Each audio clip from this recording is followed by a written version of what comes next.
Released in 1988, Altered Beast was a side-scrolling beat-em-up from Sega running on its System 16 hardware and proved to be incredibly popular with its setting of ancient Greek mythology.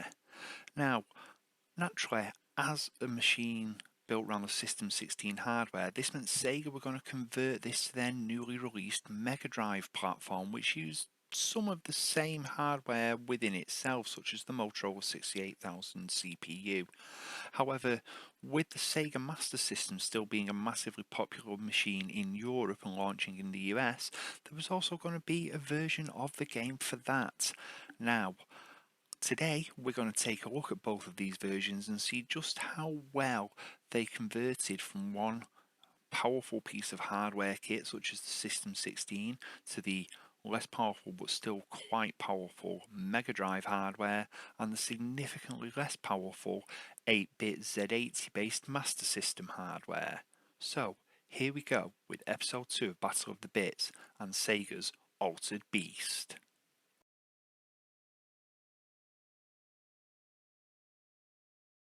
So first off, let's look at the Sega Mega Drive version. Now this was considered to be a big enough deal to be the pack-in title with the Mega Drive and Genesis when released in the West initially, in the pre-Sonic the Hedgehog days. And, well, as you can see, it looks pretty decent. Yes, it's missing the full intro sequence from the arcade, and you do get the sampled speech with its wonderful level of lisping, because it does command you to rise from your grave. But as you can see here, it's a reasonably decent looking game. It's a very early Mega Drive title, so it perhaps doesn't look as good as some later ones, but everything here is pretty smooth. The scrolling is relatively smooth, the graphics are nice and big and smoothly animated. It looks the part. Yes, everything compared to the arcade game is a little bit different. The graphics aren't quite as chunky and as detailed, the sound isn't as good, but for what it is, this 16-bit version is really rather good, and it's certainly better than any of the other 16-bit versions. You get the wonderful transformation cinematics, but it is certainly much, much better than, say, the Amiga or Atari ST versions, which were probably the only comparable versions in terms of power, being based again around that similar 68,000 hardware. Now, I'm not going to pretend I'm any good at this game as usual. Most people who watch this channel know I'm pretty crap at most games. But here you have it. It's a decent looking game. Everything looks and plays quite smoothly, but it is a simple game at its heart. And I'm probably going to die here any second. In fact, I know I am, because I recorded this footage and I thought to myself, let's try and get to level 2. Come on. No. But I like it. As a packing game, you can see why it was done. It was a chance to show off the power of the new 16-bit hardware compared to its main competitor at the time, which was the Nintendo Entertainment System. And in that respect, it certainly achieves its aims.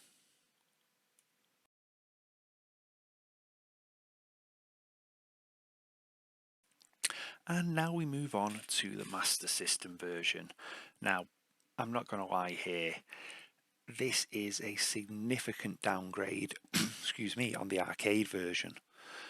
It does still look pretty decent, especially in stills. However, when you compare it to the Mega Drive version, it's slow, it's clunky, it's jerky. Yes, the graphics aren't as detailed, although they do look pretty good. Although, whether it's a case of the Master System was being pushed too hard or the programmers just weren't very good at optimization, I don't know. There are certainly games on the Master System that look better than this and are smoother than this.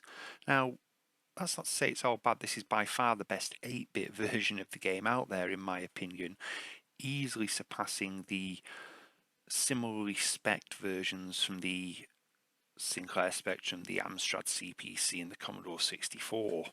And for the Master System, there's some quite big sprite work going on here, but what I find is, with it being so much slower and clunkier, it doesn't respond as well, and that actually makes the game harder, in my opinion, because you don't have the responsiveness, so you do take more hits from the enemies, as you can see in my playing it of here. I mean, it does retain some nice features, such as the enemies literally exploding into component pieces, but it's not brilliant. And you can see a few examples of where the sprite swapping's gone, but you do get versions of the transformation cinematics, something that was often missing from ports of games like this. Now, obviously, once you're fully powered up here like this, the game suddenly becomes a lot easier because you have the more powerful attacks. But it's still a painful experience to play, especially if you were a Master System owner who had a friend who had a Mega Drive, and you put this next to their 16-bit conversion. Their version pretty much looked like an arcade machine. Your version looked like what it was, a cutback port of a powerful piece of arcade hardware running on a very, very much more restricted system. Now, don't get me wrong, it's still a reasonably fun game to play once you can get used to the control lag and the issues surrounding that, but it's just, it doesn't have the fluidity of its big brother. You know, this is one battle of the bits where, unlike say like the previous Mortal Kombat 2 episode, where I could look at it and go, you know what, it's amazing that they've done this on this system. This is one where the 16-bit version easily takes the win. So there you have it, folks. A comfortable win for Sega's 16-bit conversion of Altered Beast over its own 8-bit conversion. Now, if you've enjoyed this video, please don't forget to hit like and subscribe. It all helps with the algorithms, it helps more people see these videos. And even if you didn't like the video, hit dislike. But whatever you do, thank you for watching. Please leave a comment below if you wish. My name's Rob, and I will see you here on 8/16 32-bit next time.